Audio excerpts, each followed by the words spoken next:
അങ്ങനെ ഒരുപാട് ദിവസത്തിന് ശേഷം കേട്ടോ ഒരു നൈറ്റ് റൈഡിങ് ഇറങ്ങിയിട്ടുണ്ടായിരുന്നത്. ഇവിടുന്ന് നേരെ ഞങ്ങൾ പോയത് KFCയിലാണ്. വിചാരിക്കാ പ്രകാരം പോയതാണ്. ഞാൻ ഫുഡൊക്കെ കഴിച്ചിട്ടാണ് ഇറങ്ങിയത്. ഇക്ക ഫുഡൊന്നും കഴിച്ചിട്ടില്ലായിരുന്നു കേട്ടോ. അവൻ കയറിയപ്പോൾ മക്കളൊന്നും ഇല്ലാത്തതുകൊണ്ട് തന്നെ KFCയിൽ കയറിയപ്പോൾ ഒരു സുഖം ഉണ്ടായിരുന്നില്ല. പിന്നെ ഒരു ദിവസം വരാമെന്ന് പറഞ്ഞിട്ട് ഞങ്ങൾ അവിടെ നിന്ന് ഇറങ്ങിയിട്ട് നേരെ കരിക്ക് വല്ലതും കുടിക്കാം എന്നുള്ള നൈറ്റല്ലേ, ആ വെള്ളം കുടിക്കാൻ ചൂട് സമയമാണ്. അങ്ങനെ ഒരു കരിക്ക് കടയിൽ ഞങ്ങൾ ശംഖുമുഖത്ത് എയർപോർട്ടിൻ്റെ സൈഡിൽ ഒരു കരിക്ക് കട ഉണ്ടായിരുന്നേ, ആ സൈഡിലാണ് കേട്ടോ നിർത്തിയിട്ടുണ്ടായിരുന്നത്. അവിടെ നിന്ന് ഒരു കരിക്ക് ഓർഡർ ചെയ്തപ്പോഴത്തേക്കും അതിൻ്റെ അകത്തുനിന്ന് എനിക്ക് സത്യം പറഞ്ഞാൽ കരിക്കല്ല കിട്ടിയത്, തേങ്ങയാണ് കിട്ടിയത്. അയാളുടെ അടുത്ത് ഞാൻ ചോദിക്കുകയും ചെയ്തു ഇത് കരിക്കാണോ തേങ്ങയാണോ എന്ന്. കാരണം ആ ഒരു സ്ട്രായിൽ വലിക്കുന്ന ഒരു വെള്ളം മാത്രമേ ഉണ്ടായിരുന്നുള്ളൂ കേട്ടോ. കാരണം അതിൽ വെള്ളമൊന്നും ഉണ്ടായിരുന്നില്ല. തേങ്ങയാണെങ്കിൽ അയാൾ, കരിക്കാണെങ്കിൽ സാധാരണ നിലയിൽ നമ്മളൊന്ന് ചുരണ്ടിയെടുക്കുമ്പോൾ പെട്ടെന്ന് വരും.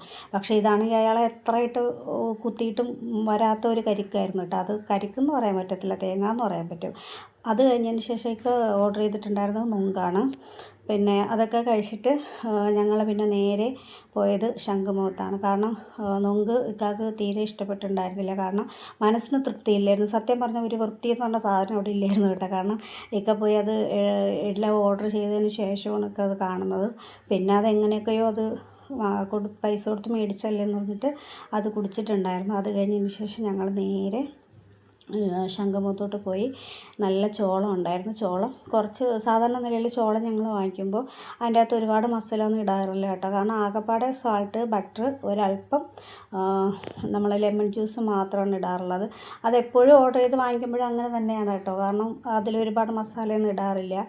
അത് കഴിഞ്ഞതിന് ശേഷം അങ്ങനെ നോക്കി കുറേ നേരമൊക്കെ നിന്ന് ഓരോ കാഴ്ചകൾ കണ്ടുപോയപ്പോഴത്തേക്ക് രാത്രി നിന്ന് ശംഖുമുഖത്ത് ഒരുപാട് പണികൾ അവിടെ നടപ്പുണ്ട് കേട്ടോ. അങ്ങനെ ചോദിച്ചപ്പോഴത്തേക്ക് അവർ പറഞ്ഞത് ശംഖുമുഖത്ത് ആ സൈഡിൽ സ്റ്റെപ്പ് കെട്ടാൻ വേണ്ടിയുള്ള പണിയാണ് നടക്കുന്നതെന്ന് പറഞ്ഞ് പിന്നെ ഞങ്ങൾ തിരിച്ച് നേരെ വീട്ടിലോട്ടാണ് കേട്ടോ വിട്ടിട്ടുണ്ടായിരുന്നത്. കുറച്ച് നേരം കഴിഞ്ഞ് ഒരു 12 മണിയൊക്കെ ആയപ്പോൾ വീട്ടിൽ പോയി.